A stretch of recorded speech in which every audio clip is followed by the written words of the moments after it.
Doesn't mean I can buy. I'm not from the hood, but damn, she can ride. Okay. Hello, YouTube. Hello, Maxim. Good afternoon as of 15 minutes, yes. Yeah. Do you hear me well? Your mic is working. Yes, You're yes, recording yes. on the phone for YouTube folks. Hi, YouTube folks. So today we have Maxim, and we're gonna talk about, first of all, Happy Pride Month. Happy Pride to Month! everyone. This is very exciting. I'm so happy that you joined me today. I know it was like short notice Right. because I was just sitting and I planned to do this episode on my own by myself because I didn't have a guest. And then I realized, and then I saw that it's Pride Month, and I'm like, wait a second, we need to celebrate June, that. So I'm yes. so happy that you were able to give me a minute of your time. Of course. Well, I'm very happy you invited me. I love you. I love everything that you do and what you stand for. And, being a drag queen in Brooklyn, most things are very last minute. So you have that flexibility. If you got to hustle and grind in New York, you got to be able to be flexible and show up last minute. Yeah, that's true. Sometimes I would have last minute things and I can move things around and, Right. so thank you for that. But yes, can you introduce yourself? Because I know you, but, for the people. Sure. My name is Maxim Ibadov. Maxim is my name both in and out of drag. I am a Brooklyn-based, Moscow-raised, that rhymes, arts educator, drag performer, performing artist, coordinator for RUSA LGBTQ, and a bad bitch. Good. That's a me. good Yeah, introduction. Hi. Okay, so we're gonna mention Pride Month. Mm-hmm. So I will mention the events that you're having and everything. Sure. And you mentioned RUSA Yes. LGBTQ. I want to mention that because that's how we met. Right, so exactly. if you could just talk a little bit about it and what this organization is, what it stands for. Yeah, absolutely. I do want to talk about how we met, but yes, RUSA LGBTQ, which stands for Russian-Speaking Americans LGBTQ Association, has been around since 2008. It's the only registered nonprofit, from what I know, in the Western Hemisphere that works with LGBTQ Russian-speaking post-Soviet community. It sounds really fun and great for grant writing. In reality, we are a tiny organization serving thousands of people, especially now that there is thousands of people coming across the border, coming to the United States from Russia, Kazakhstan, Uzbekistan, probably Georgia soon because they're introducing homophobic laws right now. Yeah. And we try to help all of these refugees, asylum seekers, provide them direct help, whether it's healthcare. We have a healthcare coordinator who works in the NYU Langone system.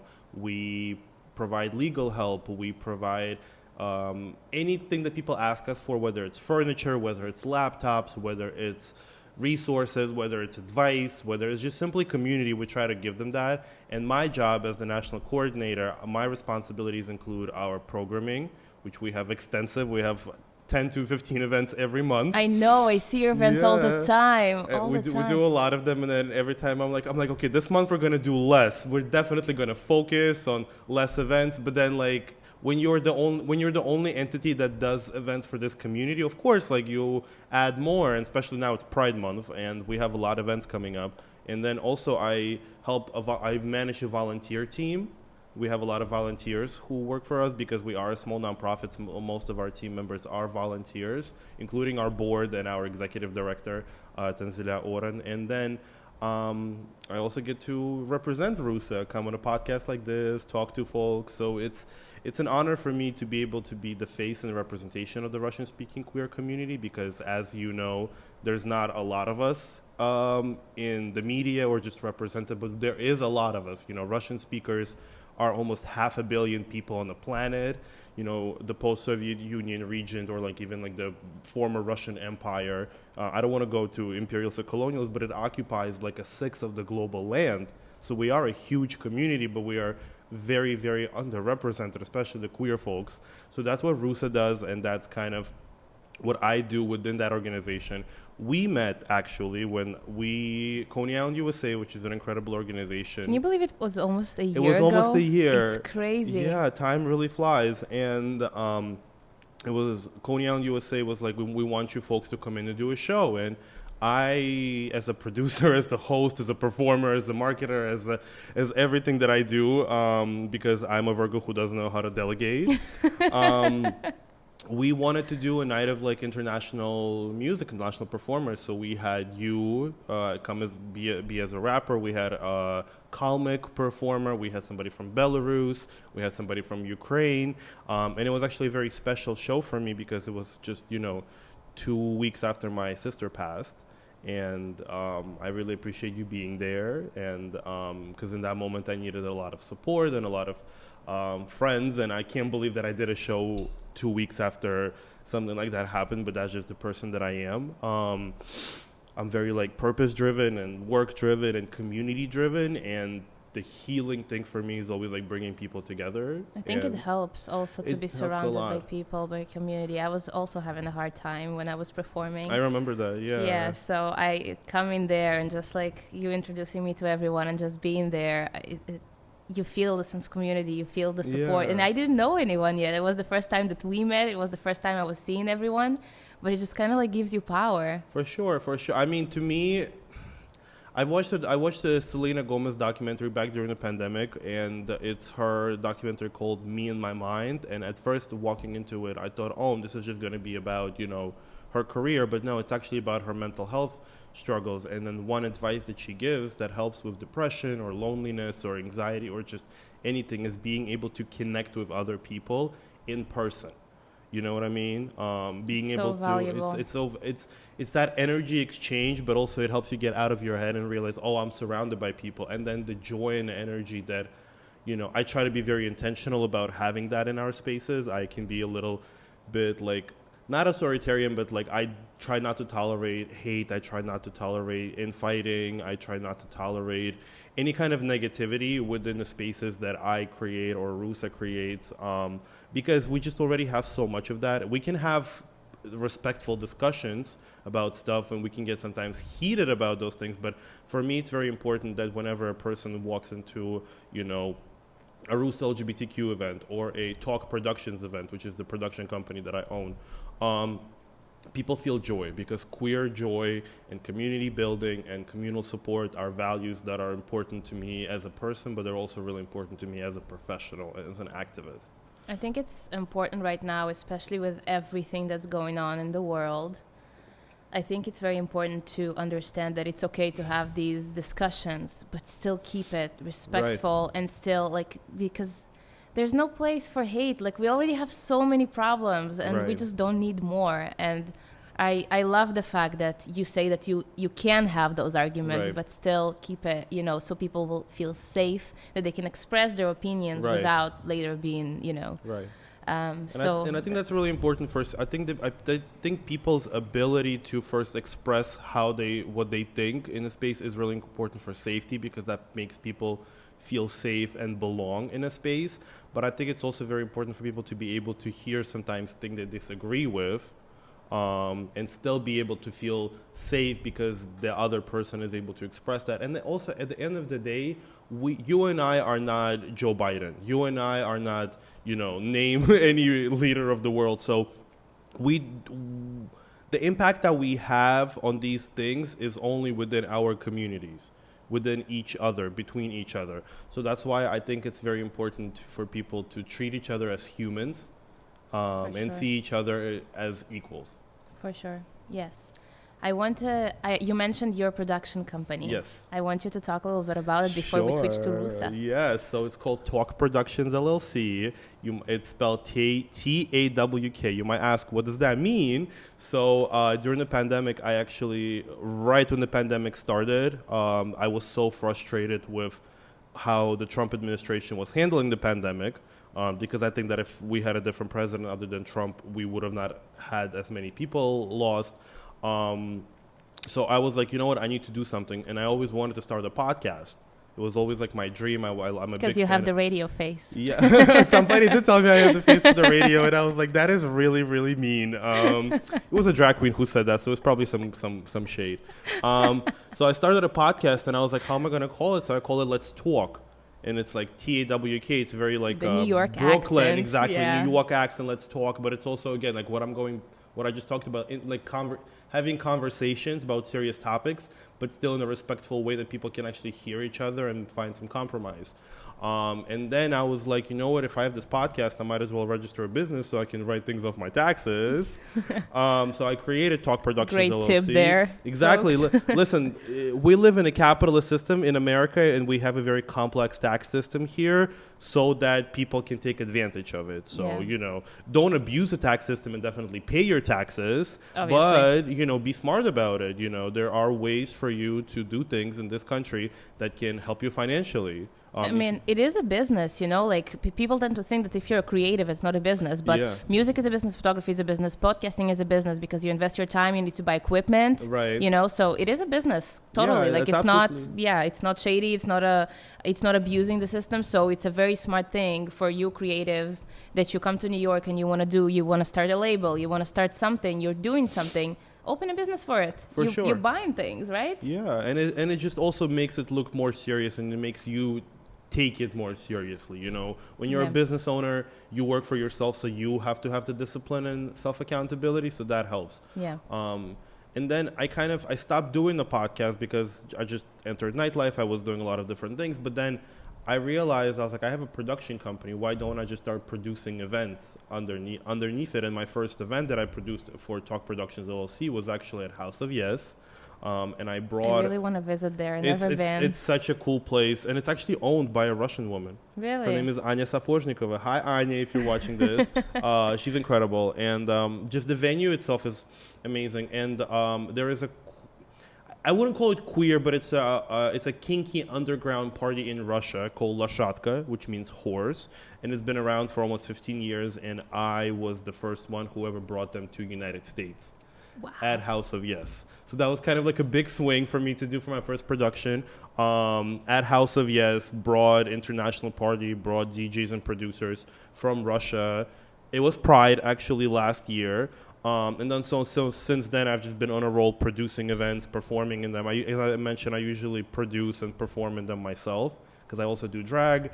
But I'm a Virgo, so I love having the sense of I know everything that goes into I know who the performers are booked. I know how followers they have on Instagram. I know how to introduce them. I know what order to put them into. But I also am a creative. I love performing. I have theater and ballroom dancing background, and also coming from Russia. Russia has such rich culture, So just kind of growing up with that, I also internalized it a lot, and now I get a chance to, get on stage and perform Pugacheva songs or Gurchenko I know, songs. I've seen you on Christmas. It was amazing. Yeah. It was the Russian tea. Russian samovar. Russian samovar. We can't afford the Russian tea room yet. Russian tea room, if you're watching this, have some drag shows. No, it was a great party, honestly. Yeah, it was amazing. I love the performances. It's always so nice. I was talking to my mom about it, and I told her that every time I go to a RUSA event, I feel at home because I don't have family here. So whenever I only speak Russian when I speak to my family on the phone, on WhatsApp videos, Right. But I never I don't have a Russian community here, Russian speaking community. And every time I go to these events, you have pilmeni and sirnichki and all these things that I just come there and I'm like, oh my God, I'm home. That is the biggest compliment because that's the intention. We want people to feel at home, and even when I was producing Lashatka last year, we and the organizers were talking about, what's the angle? What are we trying to achieve here? And I realized that our folks are really craving a sense of home, but not necessarily the home they left, but the home they wish they could stay in. Yes. So, this kind of utopian space where it's Russian-speaking spaces. We're playing music from Soviet Union, and we're having plov or pilmeni and sirniki and all of that, but we're also queer. Unapologetically queer. Yeah, which is not something you see in Russia. No. So it's not at the moment. Yeah. So it's great that you have the space here. Which also I wanted to ask you, because you mentioned Kazakhstan and Uzbekistan and Georgia.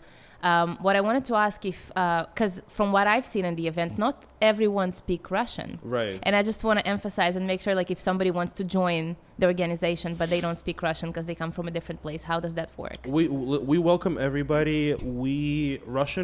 language is just what unites us. Is just something that we understand because of history and culture people speak. But then we have folks in our community who are from Uzbekistan, and younger people in Uzbekistan don't speak Russian. It also changes. People in Kazakhstan, more of them speak Russian. Belarus, yes, but then other places they don't, because they just want to be like, we don't want to do anything with Russian current empire, and we understand that, and we try to be very intentional about making.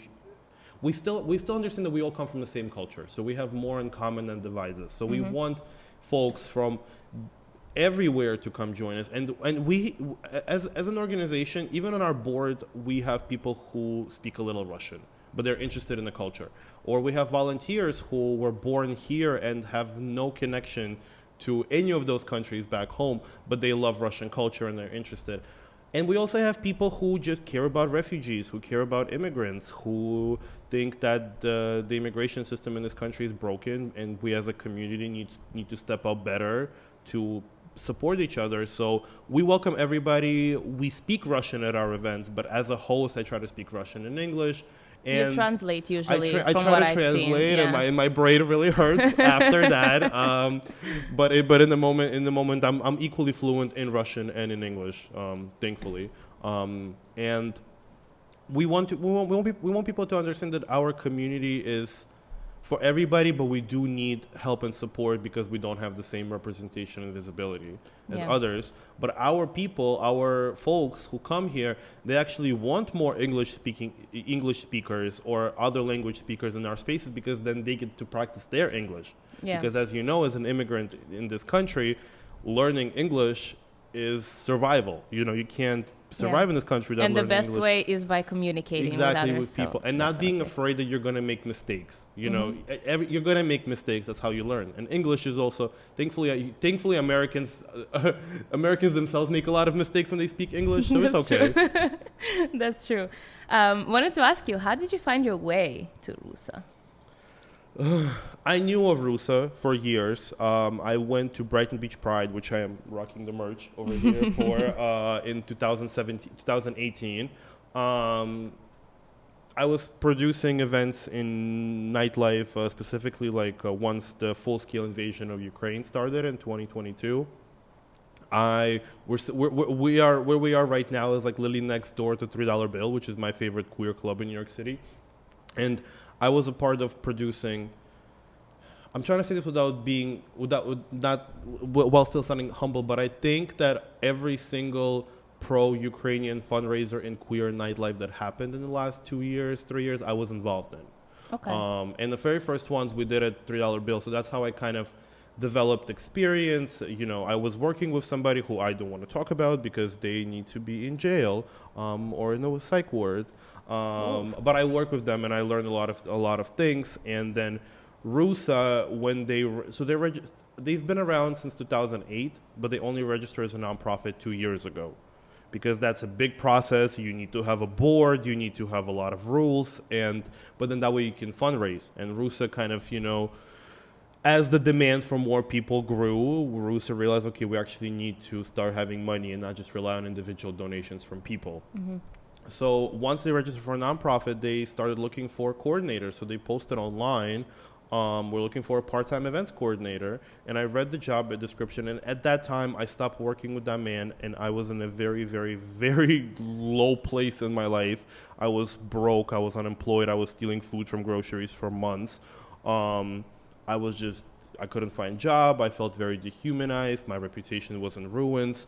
And I was really trying to figure out but I had this intention that I want to be doing work that feels authentic to me, and I want to be doing work that is a good application of my unique set of skills. I respect that so much. Thanks. It was hard. It was really, really hard. So then RUSA, when they posted that, I jumped at the opportunity and I was like, I am gonna go I'm gonna be like a greyhound on this. I am gonna bite into it so hard, they will have no choice but to hire me. Good. I feel like, besides the fact that this is New York and that's how people are here, this is how you, if you want something, Right. freaking grab it. Go Just for grab it. Go. Don't be humble. Go get it. New York. And I feel like, sorry to interrupt, No, but go I ahead. feel like when you in this lowest place in your life, that you just have nothing to lose anymore, Yeah. and you just there's something that happens within us when we hit these low places that we're just like, I have to change it, you know. Yeah. And it's very important to know how to navigate, and instead of just soaking into it and just, you know, feeling sorry for yourself and just like staying there, to be able to look for these opportunities Yeah. and actually go for them. And that's why I'm saying, like, I respect that so much. Thank you so Because much, it requires a lot of powers, Yeah. and really not everyone can do that. You have to be very decisive, Mm-hmm. and I've had to learn that decisiveness can be scary, but then you have to be decisive. You have to be able to make a choice. You have to be able to make sometimes a hard choice. But joining RUSA, it was very affirming, because as a queer immigrant from Russia who immigrated here in 2012, for many years I felt like I can't be both queer and Russian. Like, those things go in hand, and I know I'm not the only one, because there are so many queer people from Russia or Kazakhstan or Belarus in United States who are like, I don't want to have anything to do with that, because of the culture, because of the politics. But then, like, we have a saying in Russian, из песни слов не выкинешь, which literally means you can't take out the lyrics from a song. Yeah. I am who I am. And then once I realized that me speaking Russian and English is a very unique skill within a queer community, I was like, oh, I can actually apply it for good. And then, of course, I have the experience organizing events. I do drag. I studied queer liberation. I am, you know, non-binary pansexual. So it's like, I realized that I have the skill set, but also I can be a very important representation and visibility for queer Russian-speaking people around the world. And sometimes people come up to me and they say, oh, Max, you do so much for the community. And I'm like, oh, like, what do I do? I mean, you know, I produce events and everything. And they tell me, you know, by being yourself, you show us that we can be ourselves too. We can also put a headscarf on and some makeup and jewelry and, you know, kiki and like do drag, because that is not coming from the post-Soviet Union, where there's such a, you know, strong machismo culture. You know, man has to be a certain way and a woman has to be a certain way. Be able to play with that and break that down and show that, you know, you can be Russian and you can be non-binary and you can be proudly both. You know, that is that is something that I don't take for granted, and that is something that I am very, very grateful to RUSA for allowing me to do on their platform. I'm generally really happy that people have the space to do that, because again, in the countries that you mentioned, people can't, and they get punished for it, you know. And I'm so happy that people who come here can feel safe and can find their community. And before we jump into RUSA, because we have 20 minutes left and then you have to go. God. Yeah, so I just want to, there's so much information.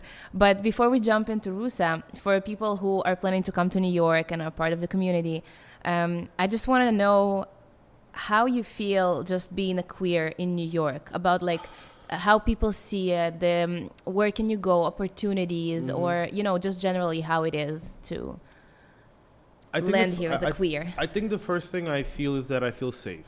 Okay, that's important. I feel safe. I mean, I grew up in southern Brooklyn, which, you know, it can be rough. It's a very rough immigrant, hardworking area. It's been changing because of gentrification that is happening all around New York City. But coming here as a kid and then moving here at the age of 16 and growing up in that area, it was, you know, when there's not a lot of queer representation, I still felt safe to walk down the streets, which is not something I was able to feel in Russia. I still did. I was wearing like skinny jeans and like stuff in Moscow because I guess I was just like not Fuck the system. it wasn't even intentional. I just like, I feel like once you find your authenticity, you just can't let go. Like I can't, like going back to the closet is not even an option for me. You know what I mean? You shouldn't. I'd rather not be alive you? than have to go back to the closet.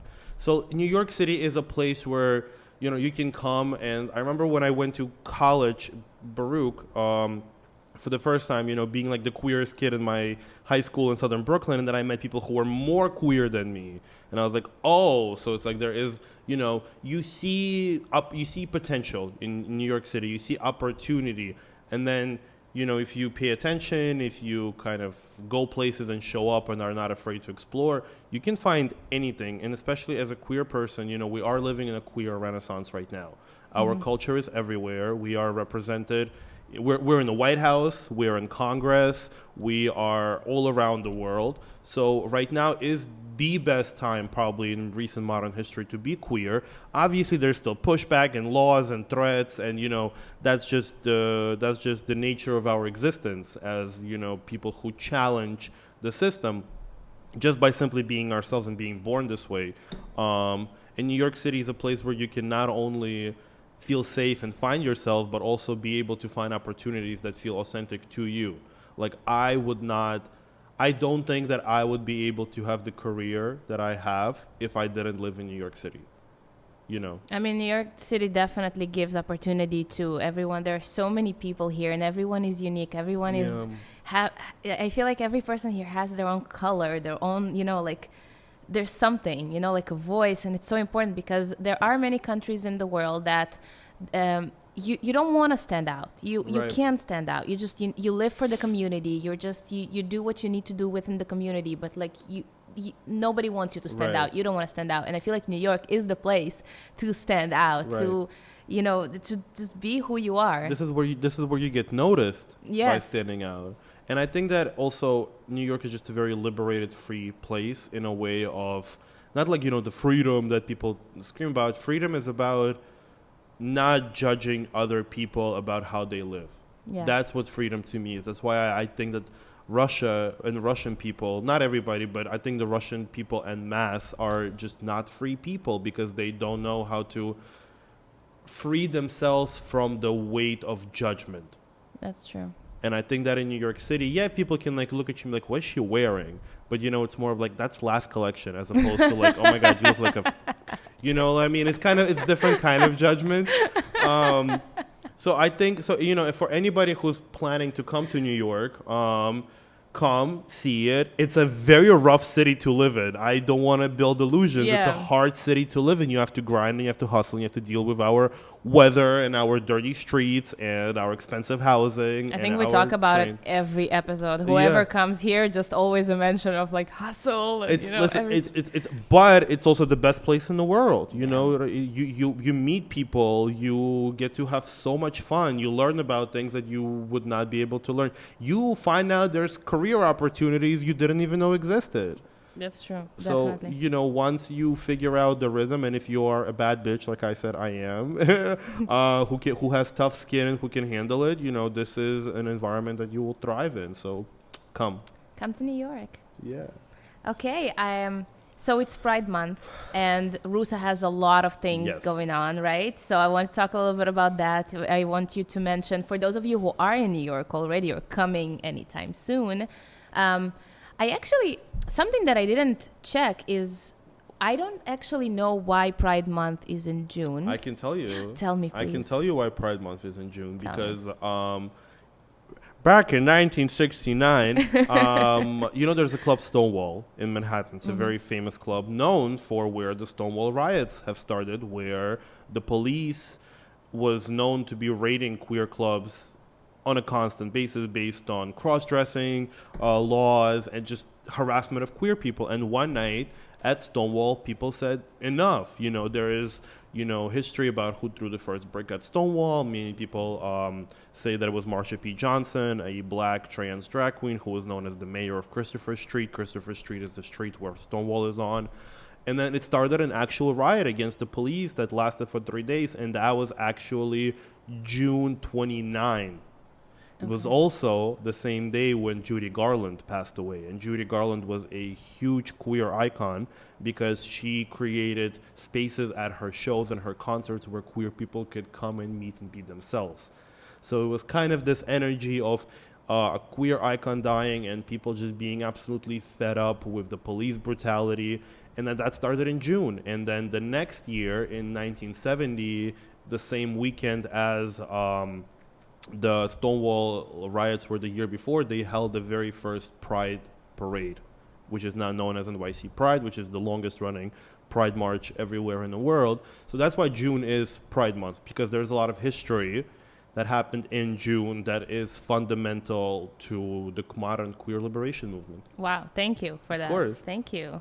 Did you hear that? I told you I know my A lot of queer knowledge. liberation Amazing. stuff. Yeah. Amazing. Thank you so much for that. I did not know that, so that's amazing. I might have been wrong on a date, so I hope people correct me. I think it was June 29. I think it was June 29. We judge you heavily. Yes, But- exactly. Last collection. What's for this month? Like, what's planned for this Sure, month? I you mean know? a lot. My body is crying every morning, but there's a lot of events happening this month. There's a lot of Pride events happening this month, including a $3 bill, which we're sitting next to. RUSA, our own Pride, Brighton Beach Pride, we do it 2 weeks before June, but because that's when the Pride season starts. But we will be marching in the NYC Pride. We always march, so if anybody out there, especially the newer folks, they want to march in NYC Pride, which is just, if you're doing it for the first time and if you're coming from a place where they don't have Pride parades, it's the most intoxicating, beautiful feeling. You just feel on top of the world. What's the date? I think it's June 30th. I actually have a June calendar 30th, in okay. front of me on my phone. Do you have a It is calendar June that I 30th. can link to Yes, the YouTube so if video? you go on our website, rusalgbtq.org/events, Okay. that's where we have all of our events. So we are marching in NYC Pride March, which is on June 30th. You can register if you want to walk with us. We're also going to be marching in a Dyke March, which is the largest march for women, trans folks, folks who identify as dykes, and we are marching there for the first time as a column ourselves. That's the day before, June 29th. And then we have a lot of other events. We have a walking tour of the West Village, where we're going to be telling people about, the history that I just told you. We're going to show where the Stonewall is. That is on Monday, June 17th, for rain day, June 24th. We have picnics. We have shows. I'm currently working for doing like a drag brunch in Coney Island, so stay tuned for that. Okay. We're planning that. And yeah, we also have a lot of events to support the community. We have a mental health support group that happens online every 2 weeks on Wednesdays. We have a support group for trans people that happens online. So just check out our website. We have a lot of different events that kind of do education, that do information, that do support, and also do entertainment, because who doesn't like a party? That's true. I'm going to link it for those of you who are watching on YouTube. I'm going to link the website below so you can check out all the events. What I wanted to ask you, regardless of the events of this month, how do you join? You can just show up. Sometimes I recommend registering on our website, especially for the Pride March, because they're changing rules this year. So like every person who marches has to have a bracelet, as opposed to before when you can just show up and march. Don't tell them I said that. And all of our events this month are free. So Okay. everybody can come. We don't have ticketed events this month. We have later on in a year when we are producing theatrical shows like the one that you and I did back in August. But we try to make our events as accessible for the community as possible. If they are in New York City, they can come. We want them to come. But also if not, they're not in New York City or they just can't come out that day, we do online events as well. So just check them out. Follow us on Instagram, please, because we also post most of our events on Instagram as well. And yeah, everybody. The events are for everybody. We do most of them in Russian language, especially the information sessions. But we can always translate, and we always welcome allies, because the more there is of us, the stronger we are as a community. What would be a good way to help for somebody who wants to, because you mentioned, I know there's volunteering, there's fundraising, but what other things if somebody wants to? Sure. I'd say that the biggest three things are I'll go in the order of least work and financial cost to the most.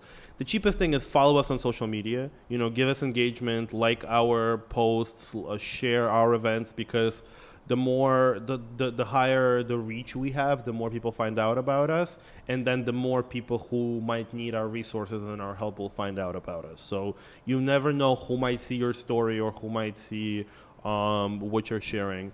Second thing is that we want folks to volunteer, and we have different capabilities for volunteering. We have a program called Rainbow Connections, which partners up newly arrived immigrants with folks who have already been here for some time. So for one-on-one kind of mentorship and support and friendship. That's what I do. Yeah. A little bit. You Still waiting for my... Oh, you haven't been? Yeah. Because we have some internal changes in the team, but yes, we will absolutely get to you. We also have a lot of in-person events that we always need volunteers for. We need folks to help us make content on social media. And then we just, if somebody wants to help with our legal clinic, if somebody wants to help by doing a workshop about an area of expertise they have, if they have an area of expertise on, how to get a car in America, that's very helpful for us. If they have an expertise on how to start a podcast, that can also be very helpful, because our people immigrants coming to this country are eager for any kind of help and information. Yeah, and they don't know. And they don't know anything. So, and then the third thing, obviously, is we donate. We have a donate button on our website. No donation are too small or too big. Is it only money, or can people donate clothes, furniture, things like that? That's actually a really good question. We do have a Telegram channel where people can exchange free stuff. If you want to reach out to us and say like, hey, we've done clothes drives before, collecting clothes from the community. We have done furniture drive. If people want to donate anything, we'll take it. We have team members. Our second coordinator, Olga, half of our week is, just bringing furniture to different people, because people they might get an apartment or they get a room, but they can't afford to buy a mattress. They can't afford to buy a dresser.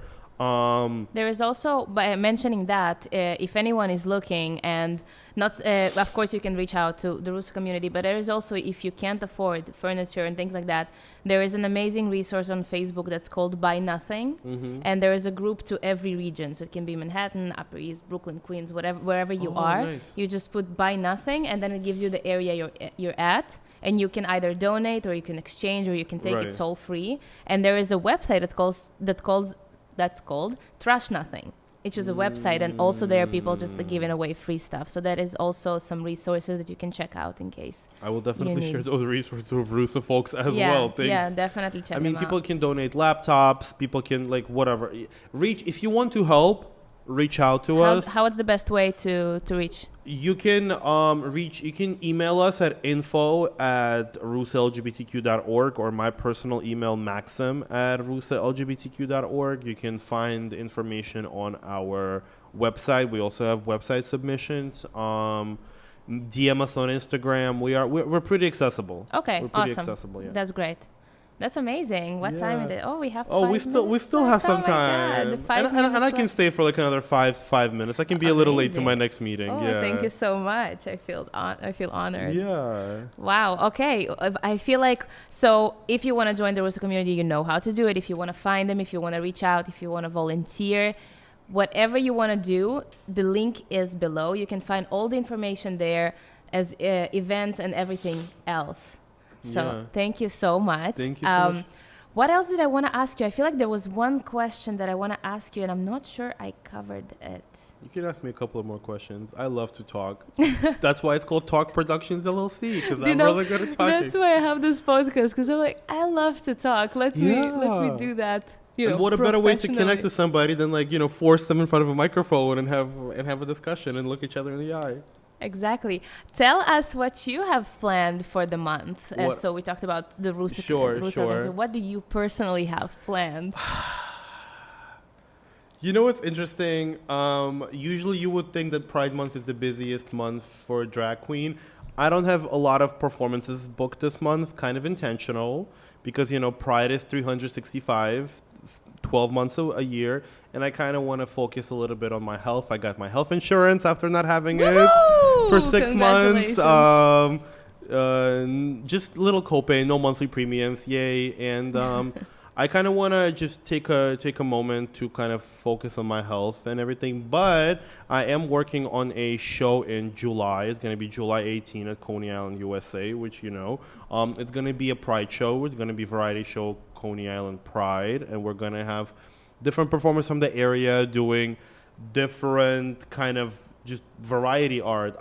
Nothing brings me more joy than being able to give an opportunity to smaller performers or newer performers to like reach an audience, try a new stage, work with other people, just have a space for them to express their art. Specifically like the smaller and younger artists, because the established artists, they're already booked and blessed, like they don't need my help. So we have performers like Pink Velvet Witch, who is a live musician, trans icon from Coney Island. You might have met her. She was one of the producers of the show that we did. There's going to be De Facto Obsolete, who is a drag queen thing, who do horror and really freaky, spooky, kind of like obscene kind of things that I really love to see. We're going to have a performer named Pasco, whom I went to high school with, and he's a musician. So I just... And of course I'm gonna be there doing drag, and then the way I do drag is also kind of different because for me, my drag is not. This is also kind of when I want to take a little bit of time right now, is like to really discover my art, because for me, drag, I'm not creating a different character. My name in drag is Maxim, just with 3 X's in the middle for like, to zhuzh it up a little bit. But for me, drag is exploration of the creativity and cultural references that I have inside of me. I'm also an empath and somebody who loves to study emotions. And as I mentioned earlier last year, my younger sister passed away, and she was a brilliant writer.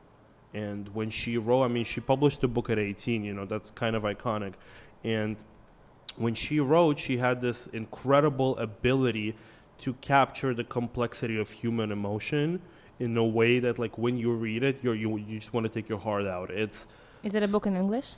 It's in Russian, unfortunately, for now. I just haven't had the kind of time or I'm not just ready to do it. We want to translate it in English. But the way, when she passed away, I was like, how can I, as an artist, try to honor the legacy of my sister, who was a really talented artist with a lot of potential, who wasn't able to realize her potential.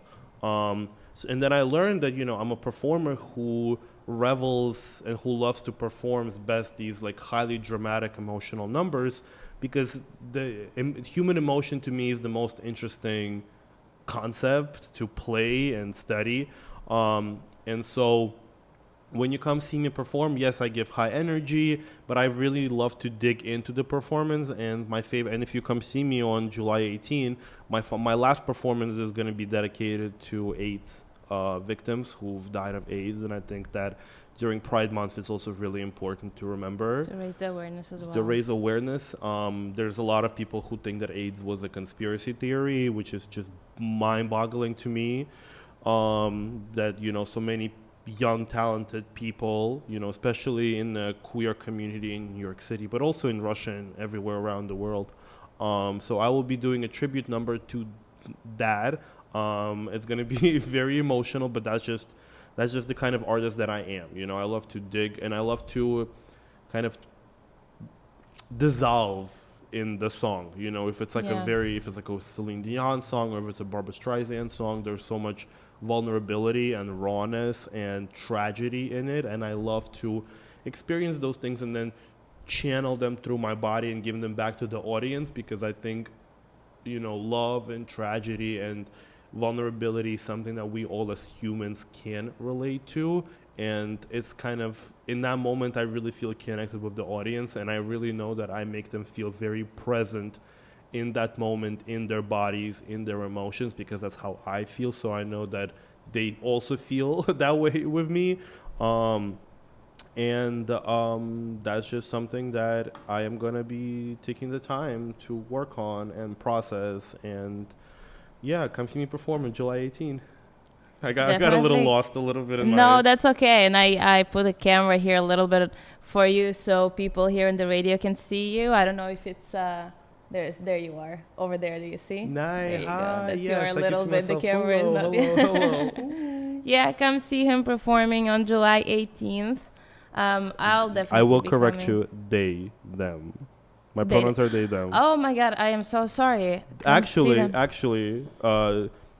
I'm gonna do this because we're on the radio. When you just use somebody's wrong pronouns and they correct you, don't say I'm sorry. Say thank you.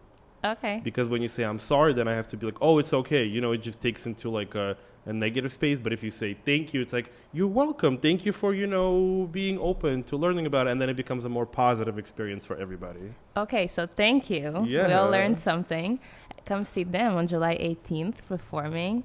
And what I wanted to say in connection to what you said about performance, I feel like when you're performing and you're full of emotion and you really feel that, people just feel this energy. Feel it, yeah. So it doesn't have to be a massive performance. You don't have to cry or scream or anything, but your energy, it just translates to people and people feel that. And a lot of people, that's what they seek when they go see a performance. They want to feel the emotion. They want to connect to it. And if you feeling it, they for sure gonna feel it, no matter how how quiet or loud it is. It's not about that. So I'm definitely excited to see that, because it sounds like it's gonna be like a very emotional journey, emotional experience. Yeah, but that's just how I like it. It's healing for me. It helps me to get rid of some of my own bodily anxiety and my own emotions, and it's just like I feel tired after, but I feel relieved and I feel released. Yeah. Do you feel like the stage gives you empowerment and energy, like it fills you? Yes, and I've discovered it when I was a teenager, when I was incredibly insecure. I was so insecure.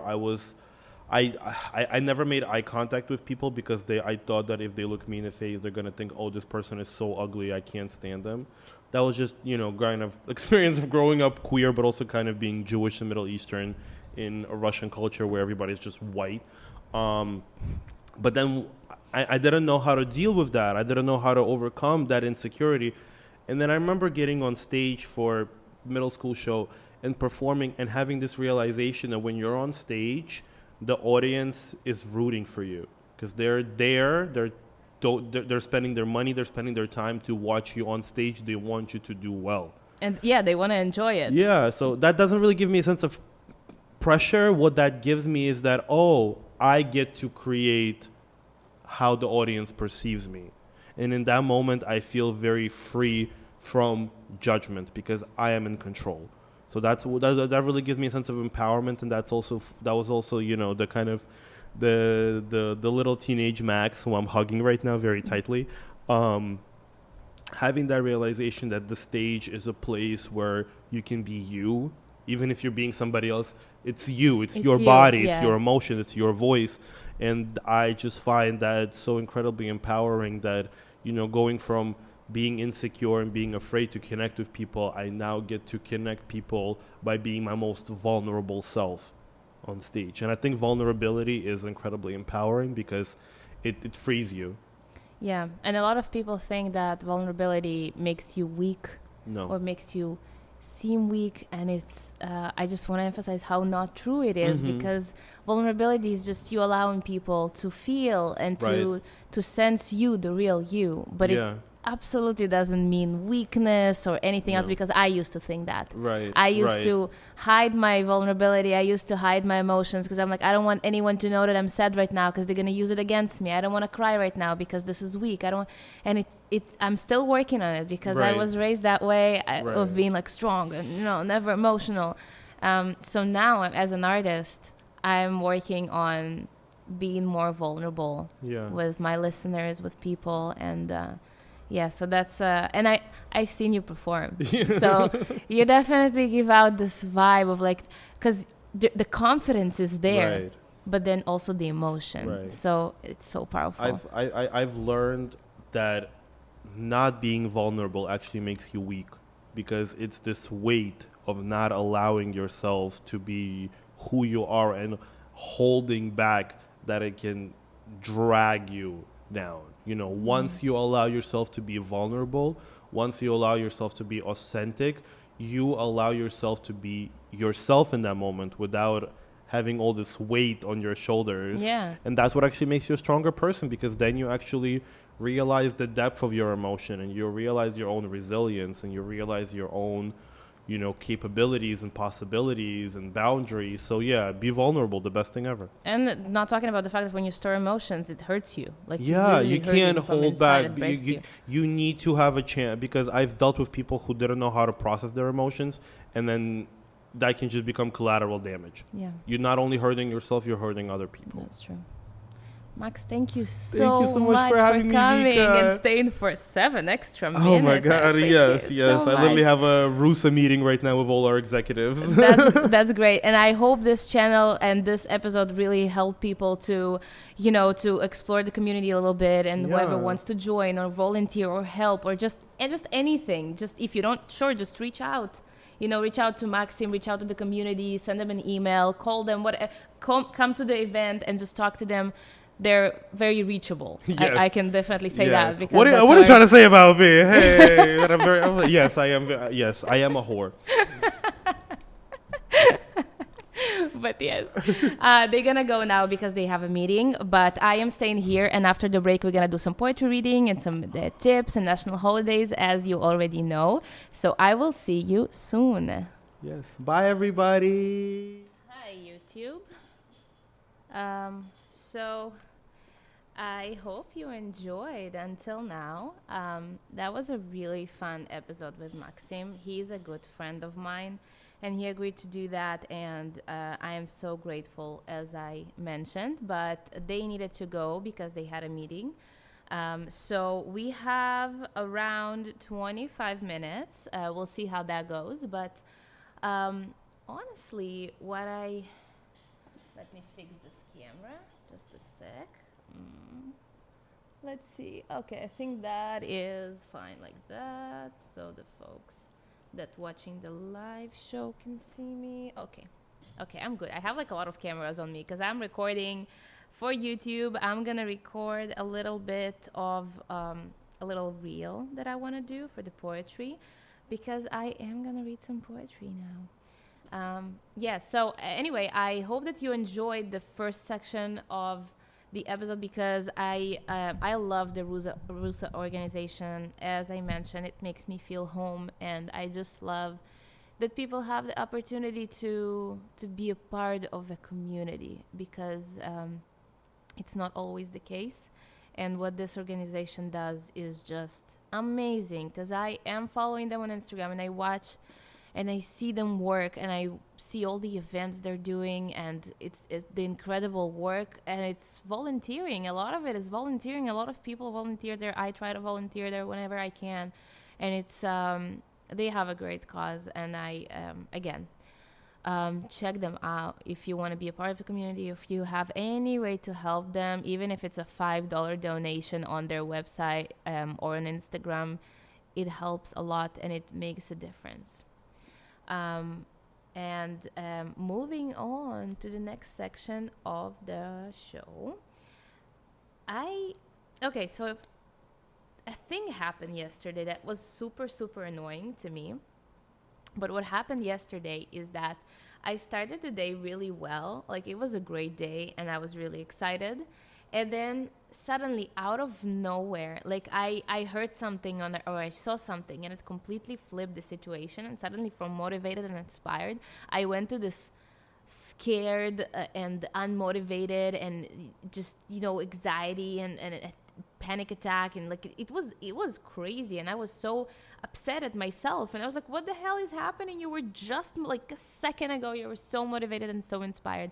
And it's really annoying. So, and then I needed to go. So I went to the subway, and I decided to just do a little writing session in the subway and write about this experience and about how I felt. So I want to share that with you, if you don't mind. I never read it out loud. It's really new. It's like literally from yesterday. Let me turn this on. Yes. So the poem, it's not a poem, it's like a prose, or maybe like a journal entry, I'd call it even, that's called Maybe Tomorrow. And I really, really want to share that with you. So I'm gonna read it. I'm gonna try to read it slowly, just because it's new, and I don't wanna, let me, okay. Now I'm fine. Now I'm comfortable. Apologizing for that. Okay, so let's go. It's called Maybe Tomorrow. See if you can relate.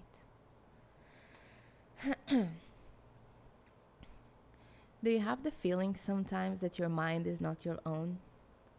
We try to control it. We try to navigate it the best way we can. We think we're doing a great job. And then, bam, panic attack.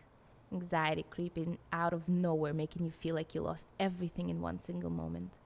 Suddenly, everything is crumbling in front of your eyes and you lose track on what's what. We can't seem to figure out where it's coming from. Why we feel the way we feel. Everything was absolutely fine just a moment ago. What triggered this crazy emotion? Was it the email from the boss? The disappointed call from our parent? The crazy neighbor? The unsatisfied client? Our partner? Us? Are we the trigger? It's not every day that a phone call from our boss triggers a panic attack. So is it him? Or something in me that's been hiding and waiting to burst with the first chance he got? Calm down, I start saying out loud, taking one deep breath after another. It's nothing. It's not real. But it is, isn't it? Whatever scares me is there, sitting inside of me, triggering me every time something isn't going according to plan. This unhealthy reaction to the smallest thing isn't about this thing. It's me, isn't it? It's me. I'm broken. Something inside me is broken, and I can't fix it because I don't know where it is and where it's coming from. Fuck. How do I keep functioning now? Do I go to the bathroom to take a few more of these deep breaths that everyone keeps telling me to practice? Do I smile at the mirror while loudly ensuring myself that I got this and everything will be alright? Do I call my mom to ask her to tell me the same thing because I don't trust myself? Do I go for a run? Eat some ice cream? Meditate? Turn on the TV? What? What do I do? And why do I do all these things knowing that it's not going to solve the problem? Rather than just mute it for a little while so I can feel better about myself and keep functioning like a normal human being in this fucked up society that created all this nonsense in my head in the first place. I shut down. Ain't nothing gonna help. It's a loop, you see. I'll be inspired to do something, write everything down on a piece of paper, to then start executing it, only to find out that this piece of paper scares the shit out of me. I can't do it. My own annoying voice keeps buzzing in my head. It's too much. I'm not capable. And this voice will keep buzzing until I turn on the TV or some useless YouTube video to distract myself with. Maybe tomorrow. Maybe tomorrow I'll feel better. And tomorrow, the same loop. I'm stuck. Help. So I'll ask again. Is our mind ours? Do we control it? Or does it control us? But in the end, isn't our mind is what makes us us? Our thoughts, fears, emotions. So it is me. The panicking little girl that loses motivation every time she faces the smallest challenge. Is this me? Is this who I am now?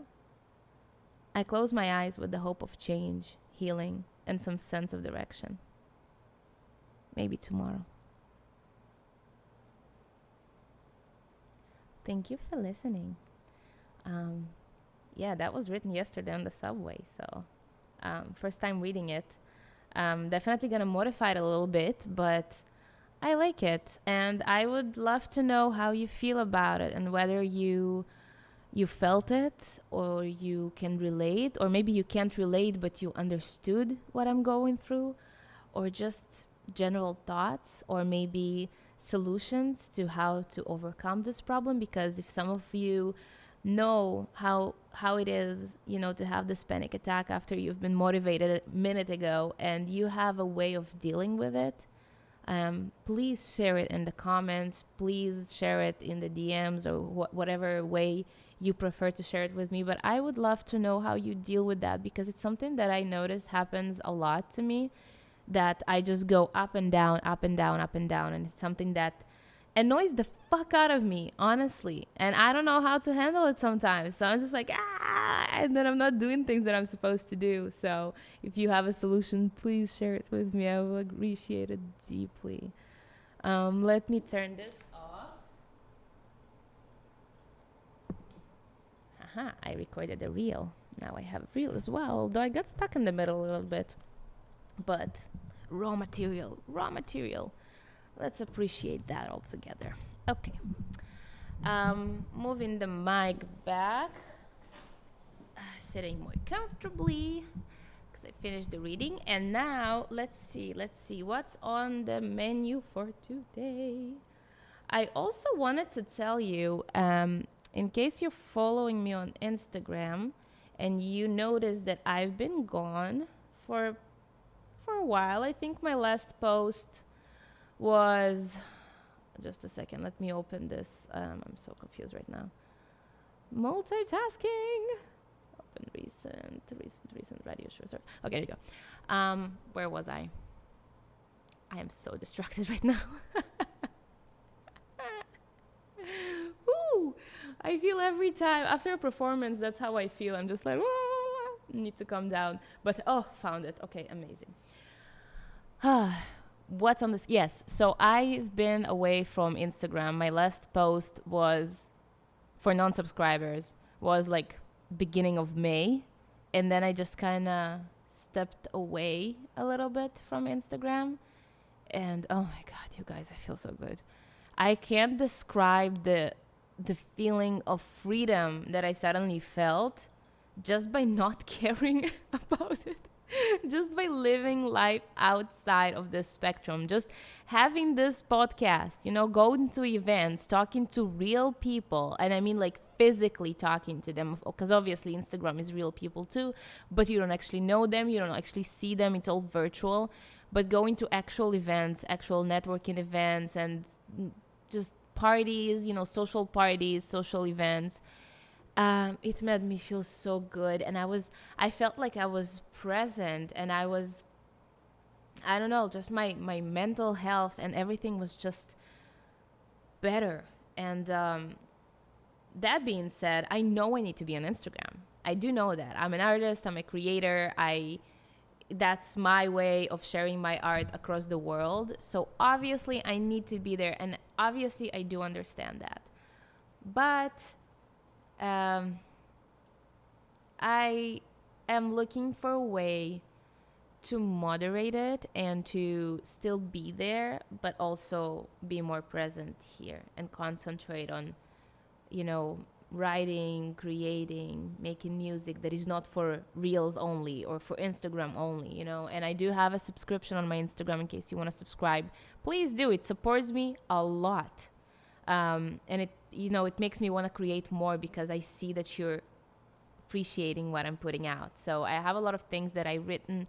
I have a lot of things that I recorded. I'm working on new music. I'm trying to publish my book. And the reason I'm saying trying is because I'm waiting for an answer from some publishing companies that I submitted the book to. And in case it gets denied, and let's admit it, it might, just because not everyone has the same taste. And, it happened to J.K. Rowling so many times. So it's nothing to say about, who you are in your art. It's just sometimes you're submitting to the wrong people. Sometimes people don't get you. Sometimes you're ahead of your time and people just don't understand and don't get it.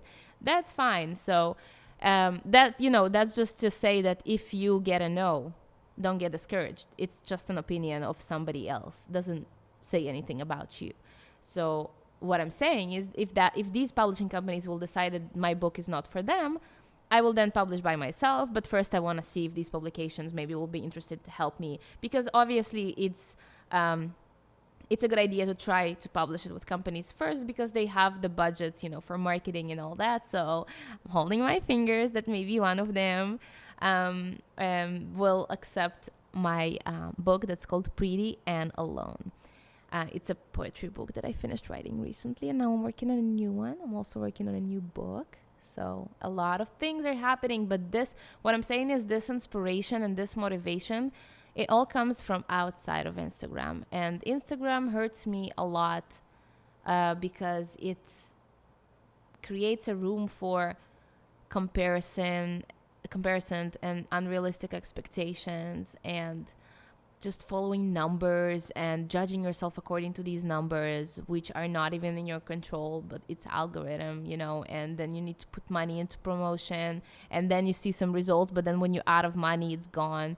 And it's just like non-ending loop of feeding the algorithm just to get something in return that is not even visual. It's nothing. It's not tangible. It's just exposure, right?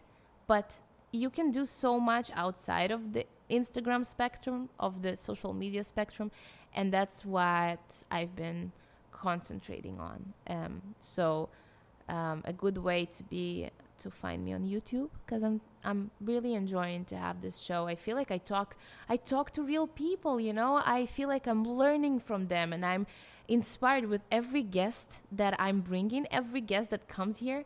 I feel so inspired and motivated because they're all working on something and doing something. Whether we had the Shaka Club, Kelly was talking about how they created the social club, and now we had Maxim, and they were talking about the RUSA community and being a part of the LGBTQ plus community here in New York City, and all the work that they're doing. It's so inspiring. And we had Noble here that talked about being a creative in New York City and about being a photographer. We had Kavi here, and she was talking about coming from Colombia without language, without anything, and being an au pair in the city, for the first time, being completely on her own without language, and how she managed to, to do that. So, and next week we have a fitness, not next week, next episode in 2 weeks, we have a fitness and health episode, and we're gonna have an exciting guest as well. He's a personal trainer. His name is Chris, and he's gonna come here and talk about how to keep it healthy, and here in the city with everything that's going on. And, we're gonna mention health, lifestyle, fitness, eating healthy, and just generally living a healthy lifestyle in this crazy city, which is very, very important, especially when it comes also to how you feel about yourself and your motivation. And there's a lot to it. Like, if you eat healthy, you wake up in the morning and you exercise, and you open your day like that, and you have a lot of vitamins and nutrients inside you, and just like you feeding on healthy things. Yes, it's a little bit more expensive. We're going to mention it in the episode, but it creates a difference. It's just, you feel better. You're more inspired. You're more motivated. You're awake. You want to do stuff. And I know it sounds, to those of you who don't know what I'm talking about, it may sound ridiculous, but I promise you it's not. It's actually like that. And something that I want to tell you about, it leads me to what I actually want to mention. There you go. Now I'm comfortable. Something that I want to mention is that I did recently, a friend of mine, she's going to also come to the show in August. She told me about this thing that is like a coconut water cleanse for 3 days. Some people do it for 3 days. Some people do it for a week. Some people do it for a month, which, no, thank you. Not for now. But I did a coconut water cleanse for 3 days. My vegan challenge failed miserably because I was allergic to soy. I cannot consume soy. So that was really bad. And I decided that it's not for me. I did it for 3 days. I suffered a lot of pain because of the soy. And then I decided, okay, let me just stop. And that's not for me. But the coconut cleanse for 3 days. So it's coconut water for 3 days, nothing else. I did mix it with sea moss. If you don't know what it is, check it out. And coffee, because that's me. And it's coffee we're talking about. And it's not a bad thing because it actually boosts your metabolism. Like black coffee. I'm not talking coffee with milk and sugar, Starbucks, all these latte. No, just like black coffee, espresso, things like that. No additional things. So I did that for 3 days. It wasn't that hard. I thought it's going to be so much harder, but it wasn't. It was easier than I expected, and I feel great. I didn't feel hunger. I felt like I missed food and I want to eat. I want to chew, like I missed chewing. I was like, coconut water and coffee, like you don't chew anything. So I kind of like, I wanted the feeling of like chewing, eating, and just food, like you go on the street in New York City, you go on the street and like everything smells so good, and you kind of want to eat. But hunger wise, I didn't feel hunger. I feel like coconut water did the job. Sea moss definitely helped. I had my coffee, so I can run on coffee like strictly. It's not healthy. Don't ever do that. I don't want to do it as well. I did it in the army, and it's like I lost a lot of weight, but it wasn't healthy. You can't just do coffee on an empty stomach all the time. But that's where the sea moss comes into play, because you can have sea moss and then it kind of like, then you can drink your coffee after the sea moss. And coconut water have a lot of vitamins and a lot of electrolytes that help in general. I can still have time. Okay. That help in general with the process of cleanse. And so I did it for 3 days, 3.5 days, I want to say, because I kind of started on Thursday. I had my dinner on Thursday, and then I didn't have anything else. So it was Friday, Saturday, Sunday, and only Monday morning I started coming back to it a little bit. So my breakfast was like a banana with some prunes, obviously coffee, and then for lunch I had soup, just like chicken vegetable soup, very simple. And then for dinner I had a yogurt. I never know how to say this word, yogurt, but yeah, but I had that, with some fruits. So I was coming back to it very, slowly. Now I'm still like on soups and salads. I'm not doing sugars for the entire week just because I want to clean it out of my system, because I was having a very unhealthy chocolate addiction, sweets addiction, and ice cream and all that, and I just wanted to consume it all the time. And after the coconut cleanse, I feel like I'm okay. I know I don't have to eat chocolate. I know I don't need sweets in my life. I know I don't have to snack, because I did 3 days without anything at all, and I didn't feel the need. So I feel healthy. I feel my energy is boosted. I'm more connected to myself spiritually, and my mental health is the song, the thing, that the prose that I just read probably makes you wonder. It's like, yeah, that's unhealthy, but that's just a moment, okay, you guys, that's fine, this happens. But I do feel motivated. I do feel great. I'm working out, I'm exercising, I'm eating healthy, I'm drinking a lot of water. I'm still drinking coconut water just because it's healthy and it's a really good thing to have, to consume every day, like 1 or 2 glasses a day. It's still good. A lot of fruits and vegetables, and I feel good. I feel light.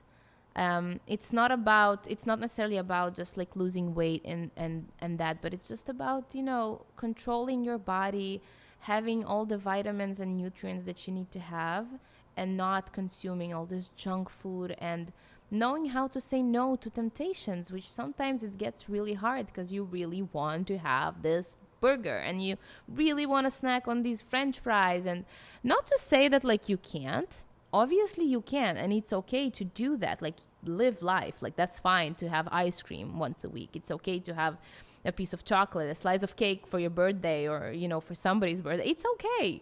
I'm not saying like restrict it completely. No. But as long as you have a healthy control over what you're consuming and how you're consuming it, and as long as you feel healthy, that's all that matters. As long as you feel good, and even if you eat junk food, but try to maybe reduce it a little bit and try to have a little bit more vegetables, and just minor steps to make yourself a little healthier, to make yourself feel better, because it's not only our body and our mind, it's all connected, and we need to always remember that. And if we feel bad, sometimes it can be because our lifestyle is simply not very good. So definitely we're gonna mention a lot of these topics next episode in 2 weeks. I think it's June 19th. Yeah, it's June 19th. Interesting date. Yes. So and before we finish the show, because we have, technically music was supposed to start, but we were a little late today, so I do want to mention some resources, as you know, that I always mention. So my recs I have 3 recommendations for the week, or for whatever. And obviously we had the RUSA Organization, which you definitely need to check out. But also something that I want to mention for the creatives that are listening. If you're a creative in New York City, please check 57 NYC. Literally, as you hear it, 57 NYC. Just type it on Google, you'll find it. It's a social club for creatives, a really good place for you to land if you're creative in the city. They do a lot of fun and cool events. They're located in Williamsburg, and they have a loft, and they host a lot of events, a lot of social things, a lot of, they bring people to talk, to perform. They do yoga, they do dinners, they do so many things. I'm actually going, I think on the 13th, they have an event, and I'm actually going. A really cool place that's ran by artists and is for artists, and it's for all types, all sources of creative people in the city. So definitely check that out. The two other things that I wanted to mention you, because it's summer, and if you are in New York or planning a visit to New York in the summer, a really cool thing for you to check out is, how I'm always saying that you need to check out Eventbrite and meetups. Yes, there are other resources though. Please check bryantpark.org, because they have a lot of events happening during winter as well, but now in the summer it's really nice, and they have a lot of fun things. They had musical chairs a few days ago. It was really cool. Like, I went there to watch because my friend told me about it, and we were watching. It was just like, I think it was like 600 people just playing the game musical chairs. It was ridiculous. It was so cool. I didn't stay till the end. Obviously I needed to go, but I wonder who won. But it sounds so much fun. I would love to participate in a thing like that. But with 600 people, it's too much. I don't have that much free time. But they have a lot of events, a lot of different events that they offer. So check out that page. Same thing would be to check out Central Park, events that happening in Central Park, because they also have yoga, martial arts, some walks, scavenger hunts, just a lot of cool things like that. So definitely worth checking out as well. And we're gonna finish that with our national holidays. Did I say holy days? Holidays. I'm sorry. I don't know what's happening with my English today. But yes. First of all, I want to mention, maybe in Jewish, today is Jerusalem Day. So I want to congratulate Jerusalem for being Jerusalem and for being there. This is a holiday we celebrate as Jewish people, or in Israel, just Jerusalem Day, especially with everything that's going on right now. It's very important to remember. Yes. What else? Global Running Day. Go for a run. World Environmental Day. Please, if you are a smoker, don't throw it on the floor. I see so many people do that, and it annoys the shit out of me. Just find the trash. You smoke a cigarette, you're already polluting the environment. And I'm saying it as a past smoker. I used to be a really heavy smoker years ago. If you're already smoking, just take this shit and throw it into the garbage. Nobody needs to pick it up from the street for you, right? Don't throw it on the floor. Jesus. I hate seeing that. It annoys the fuck out of me. There are trash cans. Just throw it there, please. Sorry, moment of weakness. No, I'm not going to apologize for that. Throw it in the garbage. I am not sorry. Okay. Weed as well. It doesn't have to be a cigarette. Anything. Just don't throw things on the floor. There are trash cans literally everywhere. Every corner, there's a trash can. Just throw your fucking garbage in the garbage. Throw your fucking garbage in the garbage. That's my slogan for today. And today is World Environmental Day, so it's a good time to start now. Give me 1 second, please. I have a delivery for my doggy of food, and I needed to virtually open the door. Okay, back to the show. Yeah, I don't want to miss that delivery. It's important. My doggy needs to eat. What else? National Gingerbread Day. I don't think I ever had gingerbread in my life. But good day to try, but I'm not doing sugar. What else? Let's see. National Veggie Burger Day for the vegan folks. That's your day. Just was talking about healthy eating. But, if you want to have a burger, today is National Veggie Burger Day. National Tailor's Day. Sausage Roll Day. And a Thank You Day. So, if you have a person in your life that you want to thank to, this is a good day for, do that. But generally, it's just all these days is always just like all these national holidays. I feel like you can do it every day. Just thank the people in your life every day. Just be a caring person every day. Just care for the environment every day. And just don't be a dick. You know, I feel like this is my message for today. Just don't be a dick. Be a good person. Be a nice person. Care for other people. Care for the environment. Volunteer. Help the RUSA community grow by volunteering, helping, donating, fundraising, all these things. And, you know, just, that's my message for today. I hope you really enjoyed this episode. It's time for me to finish because in 5 minutes, somebody else will come and take this station. So it's time for me to stop blabbing. But I'm sorry because I missed, what's up with my language? I missed the last episode because I had school. So I actually didn't have the show for a whole month. So I'm excited to be back. I hope you're excited too. I hope you were tuned for the most of the show. But if not, you know, catch up later. There's always the YouTube that I'm gonna post later. And if you have any questions, if you have any recommendations for other things, for other episodes, topics that you want me to cover, if you want to be a guest on the show, feel free to reach out and just talk to me. It's very easy to reach out to me. Just DM me on Instagram and I will answer you. But for now, have a good day. Have a good week. Enjoy the weather. And bye.